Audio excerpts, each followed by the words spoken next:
I forgot one of our most important announcements coming up this Friday, the 12th, is our annual duck race. And so Kathy tells us we've sold 733 ducks, and we would love to sell some more. So kind of your last chance today to let Kathy know, and then she'll just put it on your bill for next month, or for the quarter.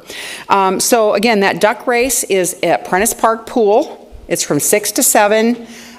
We have the whole, thing with the duck race, which is fun, and then we will have food provided for you, so we really encourage everybody to come. Okay, our speaker today is one of our very own, Jim Peterson, and he is going to tell us everything we need to know about data centers. So, welcome, Jim.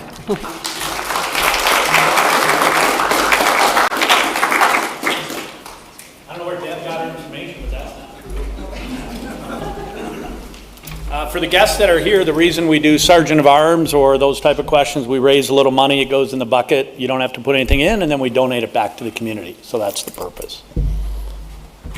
So with that, I'm Jim Peterson, head of the chamber, and there's a lot of scuttle around about data centers, etc. So I just thought we'd chat, learn about that. Should be up there.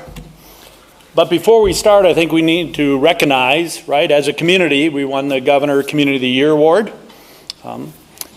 So we notice also, thank you Rotarians. We have Rich Holland here, right? 12 years on City Council. We thank you for that and instrumental in getting that award. John Cole was mayor for 4 years. Is Rich here, or did he go hide out? He's going to be, Kevin O'Kelly isn't here either. He's going to be the incoming mayor. So we have a lot of Rotarians represented in our community is the point, right? Doing good work. So let's give a round of applause for everybody. You want to say anything? You're more than welcome. 12 years? No? Okay. It's been very productive, and thank the 12 years, and thank the city for all the work they do. Good. So, upcoming events. Tomorrow, if everybody wants to learn about fishing and spearfishing, it's a free lunch, Dakota Center, put on by Erickson Solution Group. So, free lunch, right? So, half of you are going to be there. And you're going to learn, right? We all get all those spam calls, and we read about this company, got into their personal things, or you get invoices. So I think it's a really good time to learn, especially with the AI-generated bots, how that could open you up at home or in your business. So free lunch, 11:45 tomorrow. 623, 624, we have Tour Nebraska. There'll be about 250 bicyclists in town overnight for 2 nights. So we'll have some things downtown. And then 4th of July celebration, we have it on your tables, some of you. We also have some extra ones up there. There will be a 5K put on by 605 Running. We have them coming down, so just a great family event. Most things are free at the pool, so bring your kids, grandkids, or yourselves. Now we'll go into data centers. Who in this room doesn't have a phone, computer, or an iPad? Raise your hand. So that means everybody uses a data center or the cloud or something somewhere in the world, our country or not. Do you realize that? So what do you want to learn about data centers? I mean, everything on the internet, they're terrible, they're gone. I walked in, Veronica and I were looking at it. CNN's like, we're going to go look at the grassroots, why they don't want data centers in this county or this state. Right? Certain states like them, certain states don't. So we're just going to chat a little bit about it, so hopefully you come away more educated and be open-minded. So, right, just says what's a data center, you can read that, right? Bunch of computers in a building. So some of your businesses, you'll see I'll show a picture, have computers in your building. Just depends on the magnitude of that. Then what are they used for, right? We all know AI, right? You could go in, we did that one exercise a couple months ago. We generated some really nice photos. That's all using AI at a data center somewhere, right? It's just to and from. Anybody surprised on any of that stuff? No? Okay, so this is what a couple look like, right? Co-location could be in a city, bunch of computers owned by different companies in a building. The one on the right, enterprise, most businesses look like that, racks of computers. But then usually, most businesses are backed up somewhere in the world. Could be Salt Lake City, East Coast, so if something happened here in an earthquake, your data is stored somewhere else. Those are data centers. And then you get into smaller ones on the left there, that edge. That's like they make at Thermal Bond in Elk Point, Madison, Indiana, right? A bunch of them out in the country, or put a bunch together and it's a big data center. That's all it is. The ones that are mostly in the news, and this is just an example of one, is a hyperscale or bigger ones. That's what you hear in the news, right? Not in my backyard. Most people in town don't want a KFU. They don't want turkey processing. They don't want chicken processing. Probably don't want a cheese or big sewage plant. So what do you want to help us get taxes down? Maybe a data center could help us, because they do an investment in the building and they do investment in computers. Simple. You know, I bet Polaris has a bunch of computers in that building, and we like them as an employer. So hopefully you're just thinking, yeah, maybe I got to think about it different. Maybe you don't want it. So let's go through, well, how do we in our state regulate data centers? There's a new state level bill, Senate Bill 127, that goes effective July 1, 2026, that outlines certain parameters, data centers. Then your county and city would have to have an ordinance. We have none now, but they're looking at them, so we stay ahead of the game. We'd also need one in our JJZA, for lack of a better term, that's about a mile around the city. Jointly, we work together, city and county. If I get this wrong, Noah or John, you can let me know. Rich. Then you have to go to county or city planning and zoning. Then county commissioners, depending if it's in the county, or city commissioners, or if it's in the JJZA group of them, have to agree. And then you still have the citizens or public gets a voice. So there's a lot of safeguards there, in my opinion. So that's the process we'd go through. So it's not just, we're going to put one in this room and Rotary's kicked out. Can't happen. It has to be zoned correctly, etc. So then this is where you hear in the larger data centers around the country, right? Too much electrical usage, they're going to take all our electrical power, they're going to put it on the homeowners. Can't happen in that Senate Bill 127, can't happen. Water consumption in our Senate bill and most newer ones are closed loop system. Some are concerned noise, light, I don't know. How many people in here have ever been into a data center? A big one, hyperscale. Maybe, you know, or big ones, say 3 to 5. Did you notice anything? Any concerns when you're in there? Noisy, not noisy? Well, noisy when the diesel generators kick in. Yep. But so the one I worked in was in DFW area, so they would turn these on every time there was basically a thunderstorm or a tornado watch for a few hours. But other than that, I mean, you would not know that. And you have land loose, right? You want to make sure it's permitted correctly. Usually it's industrial areas or things have to be rezoned for that. And then there's employment. You get a lot of employees when it's built. Depending on who you talk to, there are higher paid jobs and employees once it's in. Could be good, right? A lot of software people, maintenance people, higher wage jobs, but less jobs than maybe if it's an industrial factory.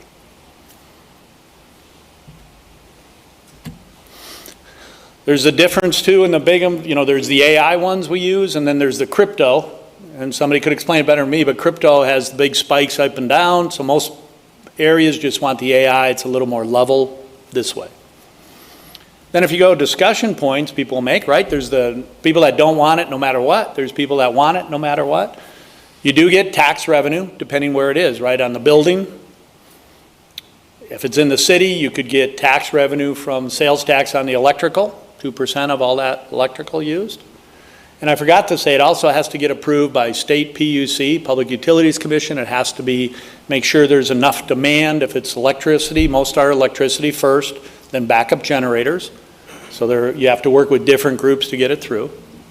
So you'll get tax revenue. A lot of them are good community involvement, engage in the community or do things because they know it could be a sensitive topic. Grid, a lot of these companies now pay for any improvements on the grid, so faster internet, the whole infrastructure is on them. You can get new tech company or clusters. If you look around the country, a lot is, Virginia has a lot of data centers, Florida, New Mexico. Then the high-tech companies come to be close to it. It's great, we have a university here, may make sense, so then maybe Google comes or Uber, Meta, NVIDIA, all these other high-tech companies want to become here for our students, or we attract more software students because we have this in our area. Who knows? So there are those jobs we mentioned about. Some will say there's no jobs, but there are jobs. So kind of a pro-con, high level. People have questions? So are you looking at potentially bringing one to the area? There are looking around the country now. I just want people to be open to it, you know. Usually 50%, 60% will say, no way, doesn't matter, don't want it in my backyard. Another 50, 60% say, I'm open to learn. There was a company out of San Francisco, went through the whole state. Will they come? Who knows? They're going through every state. Many, the bigger ones in North Dakota now won't come to what we hear, South Dakota, because we don't have an incentive for them to come. But they're making massive investments, so that state or those counties must see some benefit to have them in. Yes? I have a question specifically about the law that's going through at the state level. So maybe Vermillion would make the most sense to have some hyperscale center to train the next version of ChatGPT, but data center, like you said, is a lot broader than that. And we have a lot of computer science students graduating who need, and many of them want to start companies. And we also have existing data centers, like we have a supercomputer associated with the university. Do you know, like, the limitations they're putting on data centers in the state law? Will it affect existing data centers? I'm a bit worried about the supercomputer. And two, is your impression that the limits, I think it's based on like power usage or something, are high enough that they won't interfere with people trying to start, like small businesses that rely on compute power? Those are my concerns with regards to overzealous legislation. So what I heard you say, repeating back, two questions. First one is, do I know details? Will it inhibit existing data centers? I don't know for sure. I'd have to go read the law, but I don't believe so. I believe the intent is more for AI data centers going forward, getting permitted, et cetera. Your second question is, I know a lot of people involved, and I've had discussions with Lewis River Utilities or our whole grid from Minnesota down to Texas. How much capacity is there? So there will be limited capacity today to bring on new businesses or data centers, so they're very conscious of that fact. And there's a lot of new electricity from that whole range, Minnesota, Texas, coming online to support various businesses, but it's also going to get into the timing, who's first. Now, we would love to, I think all in this room, keep those college graduates, undergrad graduates in Vermillion, working in software, white-collar jobs, high-paying, raise families here. And I don't even know if you know, we have a beautiful building for lease, 15,000 square feet. We'd love to put somebody in it. So I had to take that opportunity. More specifically, what I'm curious about is, and I can look up the details Yeah. as well, but like, if a company wants to start up and they have like 20 server racks, technically that's a data center. Correct. Technically that's a new data center, but it's not the same kind that a lot No. of people are worried about. I think the county's looking at it, where you said there's a limit is small data center and then a certain one goes up. This is Noah, if you could say, because I know you've been looking into it. Yeah, so for the scale of data centers, originally we were going to do the wattage, but if you look at technology, it's getting better and better, so they're able to become more condensed. So we went with the land size. So a small data center is 9 or 9.9 and below, and the large data center is 10 and above acres. Oh, okay. So that's how we distinguish the two. We also have it zoned differently, so if it's a commercial lot, the large ones are prohibited, but the small ones are conditional use. Like industrial, same thing, and heavy industrial, it's a permitted use for folks in large gas. Thank you, that's really helpful. But to follow on your question about like the supercomputer at the university, or even Masala, let's say. I mean, that's not really the data center you're going after. You're going after a standalone building. It's just all that's in that building is the data center, right? Yeah. Yeah, so that's what It's not affiliated with a business or a company. It's just in this room taking care of all of us. 10 acres, that's yeah, so 10 acres, it's 9.99 acres, it's a small data center, and we can, work with that kind of stuff. Huckabee? Jim, there's been a lot of about some of these facilities, about increasing the utility costs to the community. So would that happen? So let's assume for a moment we had a senator that would like to build one here. Would that in any way, shape, or form raise our local community taxes?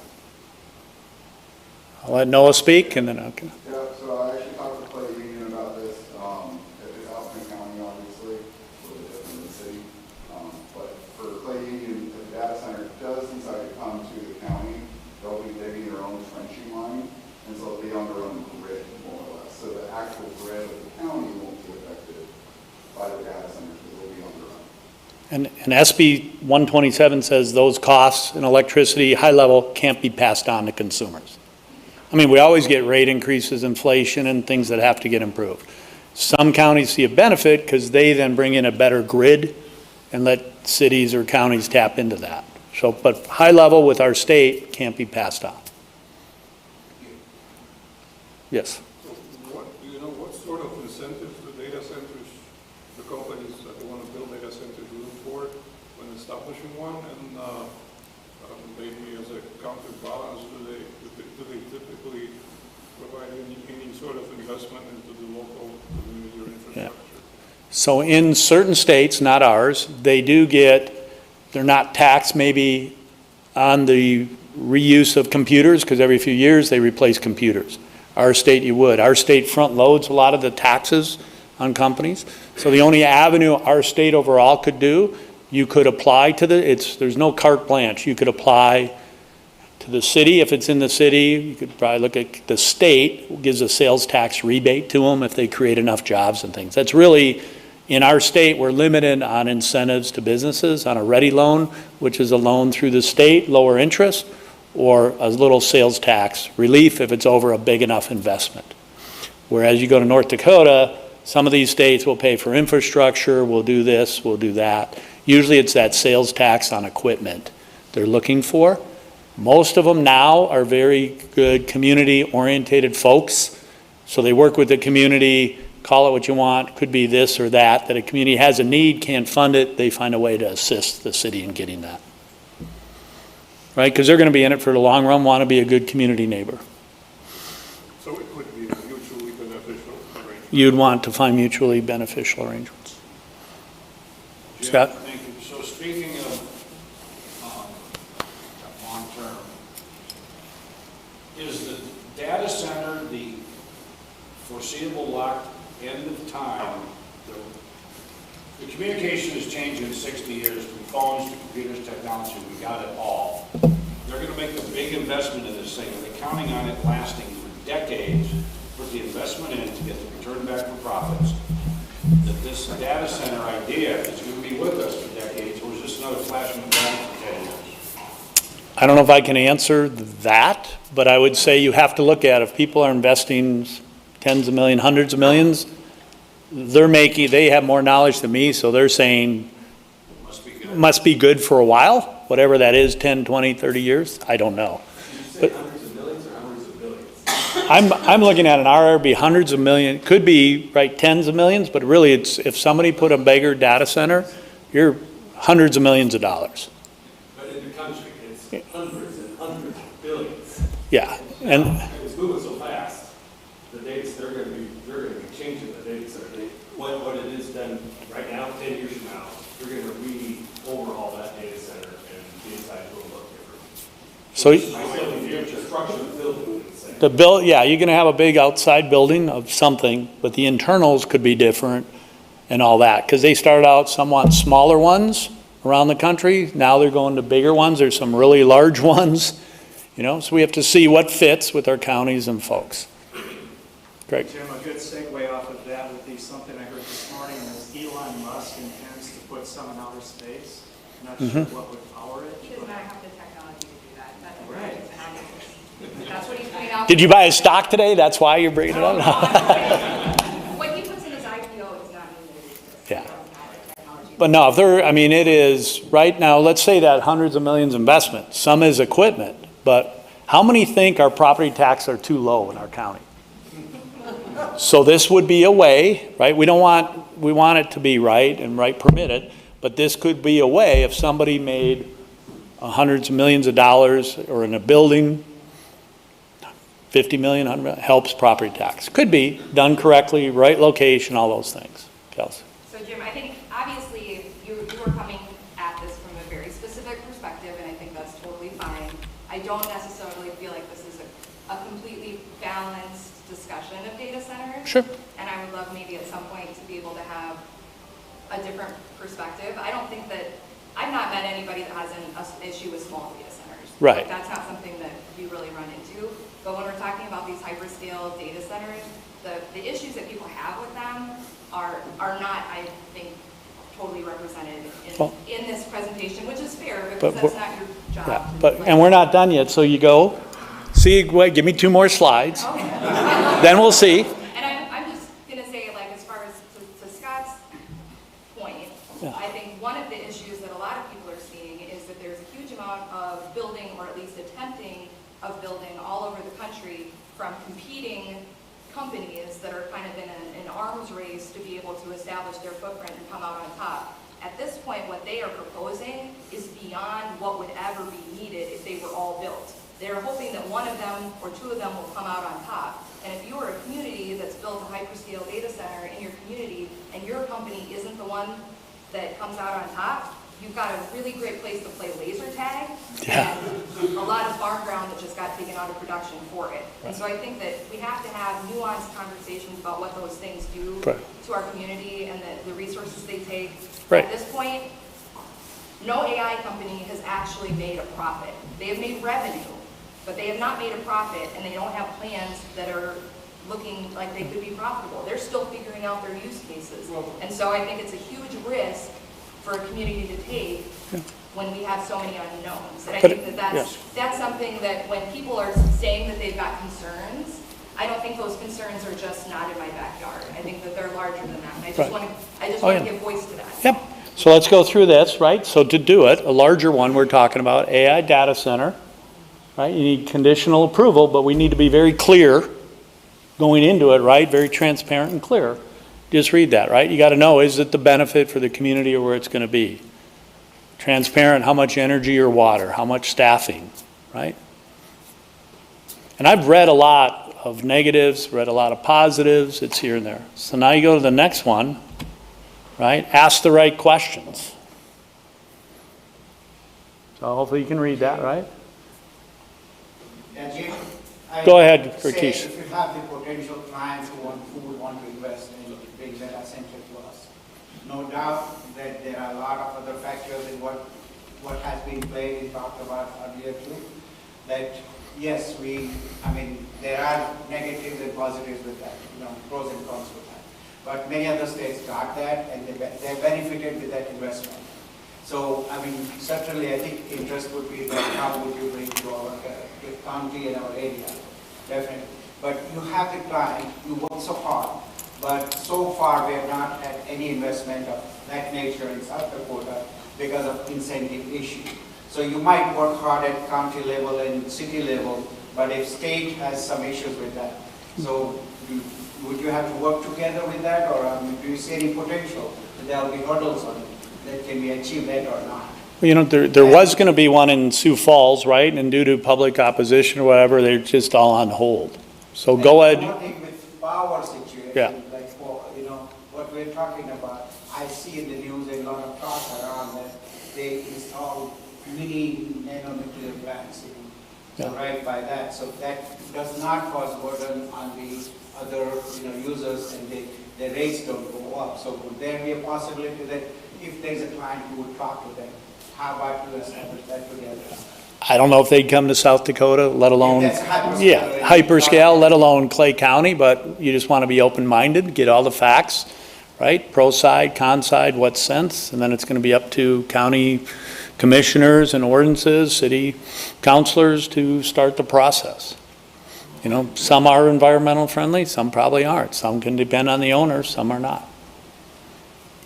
So do you have a good example of one that is environmental friendly and has really worked out well and been a good thing for the community? I've never toured one yet, hope to, so I can learn more. I mean, there's some in Omaha, there's some up in T, there's Lennox, small ones, but not a larger one. Probably the closest larger ones that I'm aware of are in Des Moines area. And then there's some up in Ellendale, North Dakota, larger ones. So for some reason, those towns or counties or cities see a benefit, or, you know, or those states do, and others don't. Something I want to just add for context, because I've done some work on electrical grids, is there's transmission, which is the big area electrical grids, and then there's distribution, the small ones. So I thought it was interesting that a lot of these deals are building their own distribution grid. But then something to keep in mind with regards to burdens on the transmission grid is that we actually share our transmission grid with technically the entire eastern half of the country, sans Texas. But more practically, a large area around us that overlaps with parts of Minnesota and Iowa and Nebraska. So if Iowa or Nebraska, Omaha, for example, builds out these hyperscale data centers, that would have very similar effects on our particular electricity wholesale market as it would if it was built next door. Not to say that isn't a concern, it's just not a localized concern. Yeah. Any other questions, or we'll wrap up? So here's some other thought, right? The county, city people, everybody ask the right questions. And then lastly, just be open-minded, right? Get facts on your own research. Do this, question, meet with the right people, a lot smarter than me. Anything else to add? Anybody in the room? Go ahead. By chance, this morning, an old colleague of mine, Deb Williams, that worked for the Iowa Department of Environmental Quality and Natural Resources, she called me because she retired a couple years ago, and she has a retirement business now where she works for data centers and or communities that want data centers. And she's worked on the one in Des Moines. She's worked on the ones in Omaha, as well as some out over the Cedar Rapids area. So there are folks that are working on trying to help bridge the gap and educate communities and educate data centers about how they can best fit in with the local culture. Yeah. I think being open-minded, being transparent, look at all the facts and let, show up when you want and voice your opinion. So did everybody learn a little bit? Maybe, maybe not. I'm in the timeline, that's all I know. Thanks, everybody.